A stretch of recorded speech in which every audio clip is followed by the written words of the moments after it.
was your mindset before getting the house and then moving in after? Yeah. Moving in?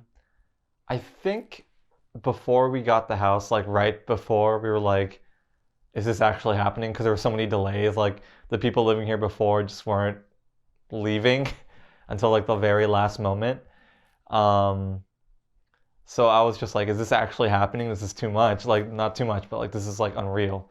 Like there's no way. And then we actually moved in, and it's just like, wait, we actually have a place to do our stuff without being disturbed or having to worry about like sharing the entire place with someone else that didn't want a set. But I mean, we have some subs. We're not like the furthest, but like I feel like there's actually a point to this channel now as of moving in, because I feel like once we moved in, we had a space where we could film whenever we wanted. We're always together at the same time. And then we also have that set now. Thanks, Dad, for the help on that. But I feel like after moving in, my mindset really changed to being more on track with the channel again. Filming the podcast was something that, like, the podcast, no matter what our channel goes through, like in the future, no matter how we expand or what avenues we go down, the podcast is always going to be our main show. Like this is the thing everyone comes for, according to me. Just having the I feel like I don't talk with my hands like a lot of people do. Got distracted. But I feel like for me, just doing the audio only, I don't know, it made it feel like there was really no end product to really be proud of, I would say. Even though that's not true, because it's not like those podcasts were bad. And I don't know, I really like filming, and I really like kind of seeing the product in like a timeline on DaVinci Resolve and not Premiere, because I hate Premiere, just saying. I think we always wanted to go back to filming it no matter what. Like I said before, I think that like when we were traveling around, I would have suggested like, hey, we might as well just film it. Like we want to do video podcasts, we might as well just like turn on the camera and film us. Like it doesn't matter if it looks great. It would just be better than not having any video at all. Like we all wanted to do that from the beginning. So getting back to it it didn't take that much to do. Yeah, he's very like chill cool. dude. Yeah, he's a cool guy. Cool nice dude. guy. Awesome. See, the struggles of trying to film again. Looking at each other to see I who think we talks, got a little bit rusty. Not filming anything for like 9 months. We were kind of just like, we had to like figure out where we're gonna put the chairs, like we had to like build the set. We actually had to like measure stuff out, and it took a while to kind of plan out what we wanted to do and how we wanted the set. So I think our biggest struggle was just trying to set up and decide how we want the set to look. And then of course the material cost. So of course starting the podcast up with video again wasn't as easy as just turning on a camera. We really had to plan out our set and then, set aside some money to get it going again. What are the biggest differences between the podcast in the first era and then what you guys are currently doing now? Oof, production value, to say the least. I mean, well, that's unfair to compare to like the first and second podcast, but we got much better lights and new lenses for our cameras and stuff like that. We built a whole set instead of just having it on a wall in our room. We actually marked our floors now, so we actually know where to put our cameras every time. So it's not like I have this much headspace, or now I have this much headspace. It still happens sometimes because we do mess around with our shots, but we know what we're doing now. Well, I don't want to like be all like, oh yeah, we're the best at this, but it's like we're definitely more used to it being on screen and like setting stuff out now than we were back then. Like we can get the podcast rolling in like 10-20 minutes now, and it took us like 2 hours before. So I think we just started filming like those other content because like, I don't know, for me, I think it was because it might have been with Travis too. I feel like we might have talked about this at one point, but we're really big fans of Super Mega's channel, and we really liked their vlogs. So I feel like we might have gotten inspiration to do the vlogs because we saw how fun their vlogs were to watch. So I felt like maybe it was one of those things where I was like, how come we can't do that? We have cameras. I feel like we're fun together. So it was something to try. It's kind of just a window of like, this is what it would be like if you were hanging out with us at this place. For instance, like the most latest one where we went to the Festival of Lights, vlog number 6.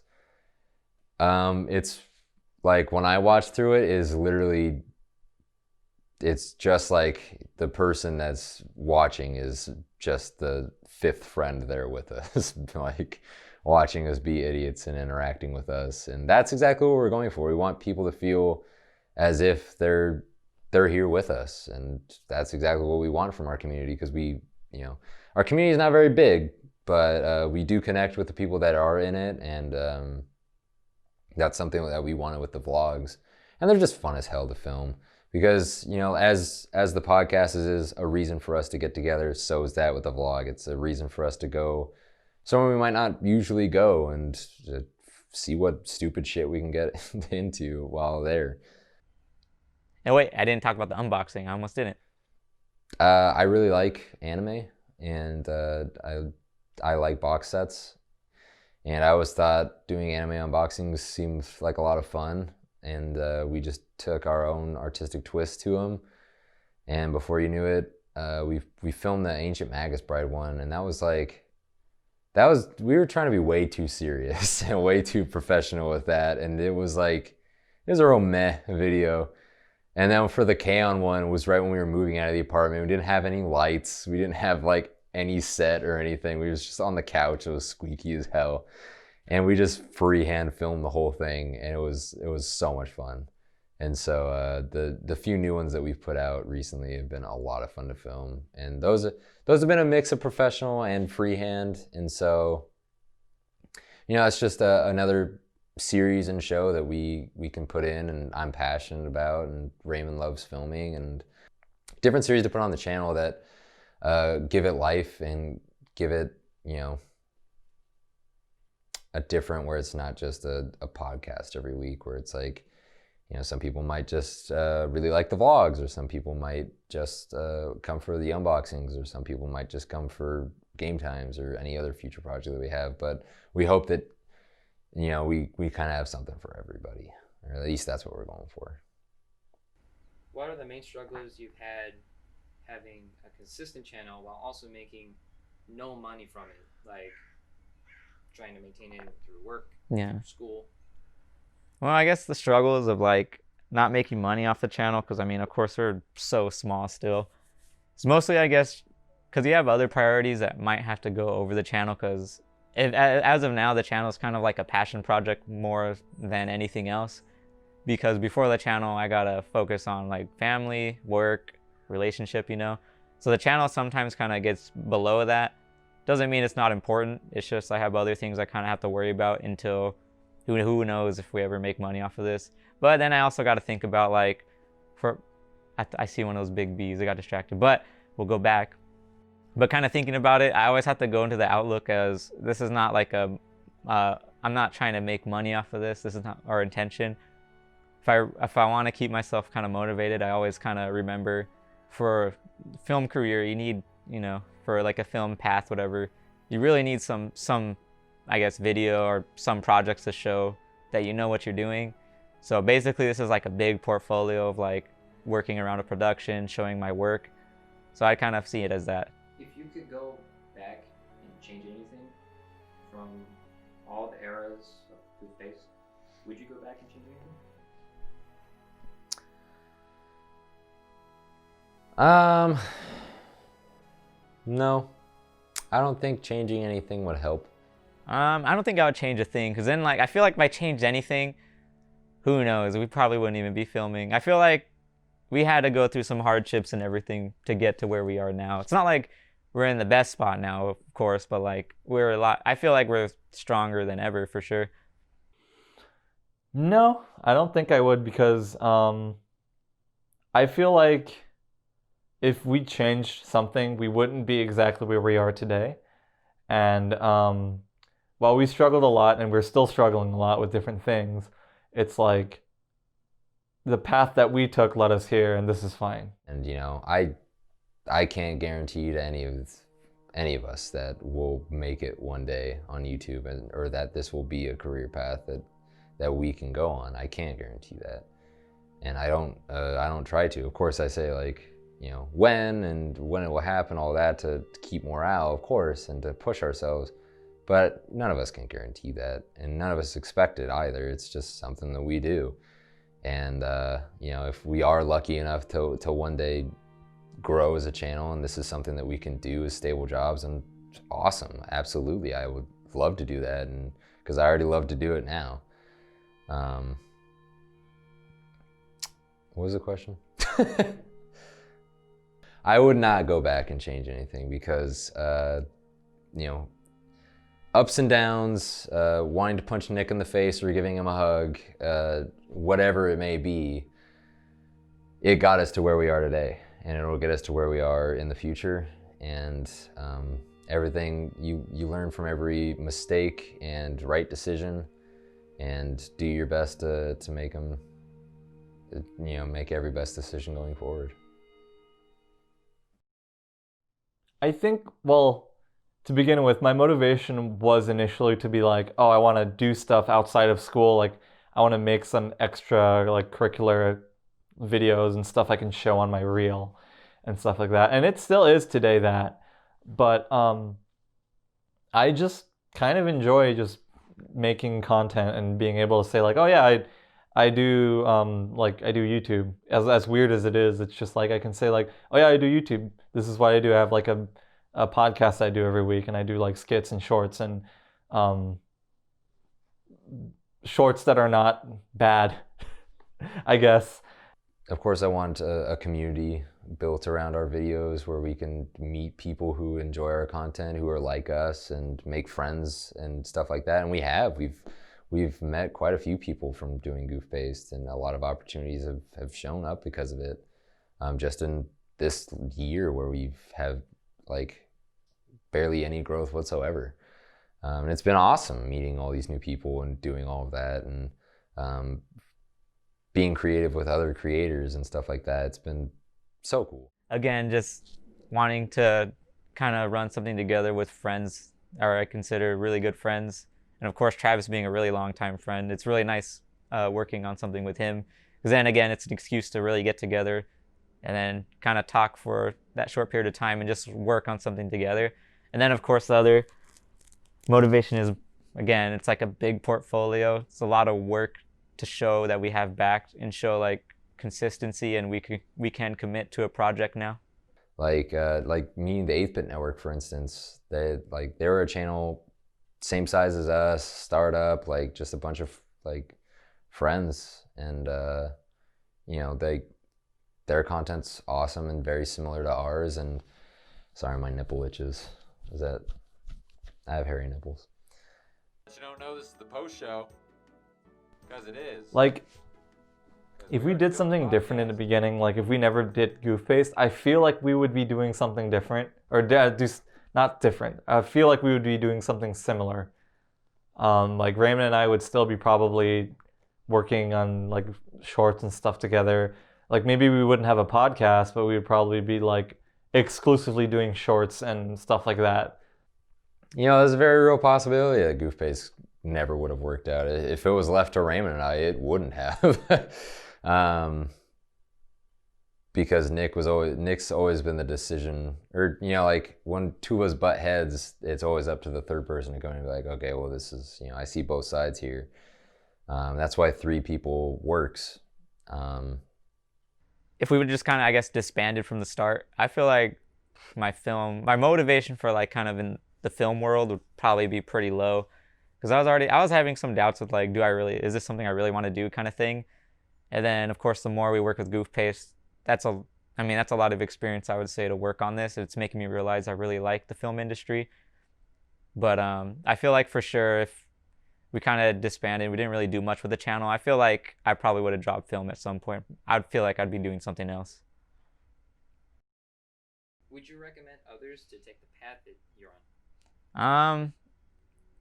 I guess if you have the time and if you have commitment, I would recommend it, because if you're gonna work, mostly if you're gonna work with friends kind of thing, it'll show you, like, if you have no professional experience, it's at least close enough to working with a group of people and then trying to make everything work with them. Because if you're always going to try to be an independent filmmaker, and by that I mean you doing everything yourself and only ever working with yourself, I don't imagine you'd get too far, because if you ever wanted to move up, I mean, you won't really know how to work with a group, and you can't always be in that mindset of I'll do everything myself.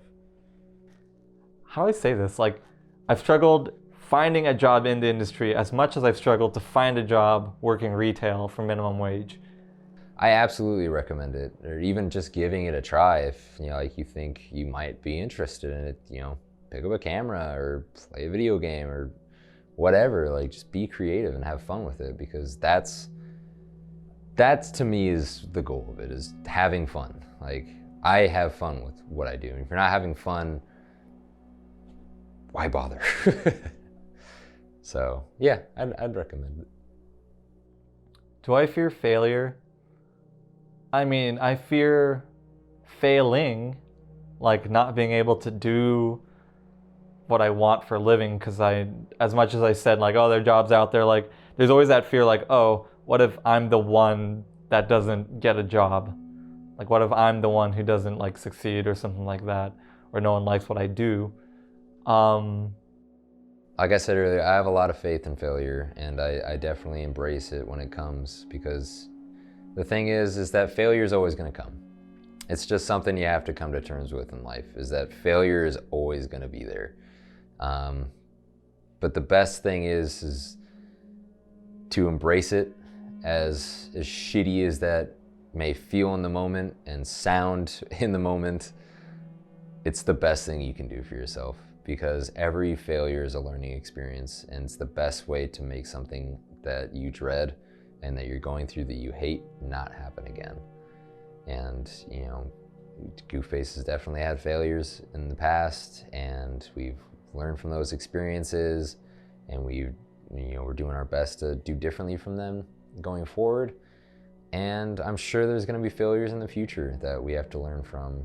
And I've experienced failure already, as in like kind of schooling wise, because I mean, if you're not on track and you're not really motivated for what you're gonna do, you're gonna end up kind of falling behind. So I've kind of had my experience on not doing the best in some classes, and then kind of really stressing on, like, I don't know, failing a class in college or something, right? But I mean, like, it's a good and a bad thing, because it's bad because I didn't put my effort, and I kind of messed up, failed the class, didn't feel too good about it. But if I ever experience failures somewhere else, it's like I can overcome it, because it's like I may have failed like in college once or twice, but like took the class again, and guess what, passed it like nothing. And it's like you can overcome the failure, because if you're gonna get stuck in your kind of like in a mood where you're like, I can't believe I did this and that, you're never gonna move on from it. So it's like you just gotta accept it and just move on. Maybe go back to the situation, make it better. Would you have thought at the start that you would end up here in this position? Not specifically here, no. I would have never really thought that, like, I would be in a clean house with my friends working on stuff that I want to work on. No, definitely not. I feel like from the start, I didn't expect anything. I really thought it'd be like we do this like once or twice and it's over kind of thing. But who would have? I never would have thought we'd still be going. Like, we started, I think, in October of 2018. Give it the Goof pace charm, right? At that point, I was very sure that we were staying in the apartment for as long as we possibly could. But here we are in a house now. We have this whole like built set and everything. And no, I would wager that I would be quite shocked with where we've ended up. Do you have anyone you want to thank? I mean, there's so many people to thank. I'd be like getting like a scroll list, being like you. You know, my parents have helped out. They gifted us the mixer that we use, which was a huge help. Because Ryan's mixer made me want to fucking die. So so like the tripod this camera's on is like probably the first. I guess we'll start with financial help. First help we've got from my sister. My sister, I don't know if I want to name her or not. Younger sister, but she's older than me, but she's younger than my other one. But she bought me this tripod And this tripod has been a part of just about every single production. Yeah, I mean, I would like to thank Maddie for supporting me. Stuart, our good friend Stuart, who came on a lot on the podcast at the start when Nick was always going back to LA often or at cons or whatever. Stuart was always there to jump on the podcast and be on. And then, And of course, like Jelly, like one of the most important parts of Goof Paste, making us actually look decent and like have us like have a consistent, I guess, theme or feel to the channel. And also, Lane was also on the podcast, but one of his Nikons has been a part of our podcast because that's one of the cameras, and he's letting us borrow that, which I would like to buy that out from him later because I feel bad using it for this long. Thanks, Lane. And then of course Ryan with all our background help. He's been a part of the channel basically from the start too. Like, of course, probably in the traveling podcast era, we didn't see too much Ryan, but as of the video coming back, Ryan's been a huge part.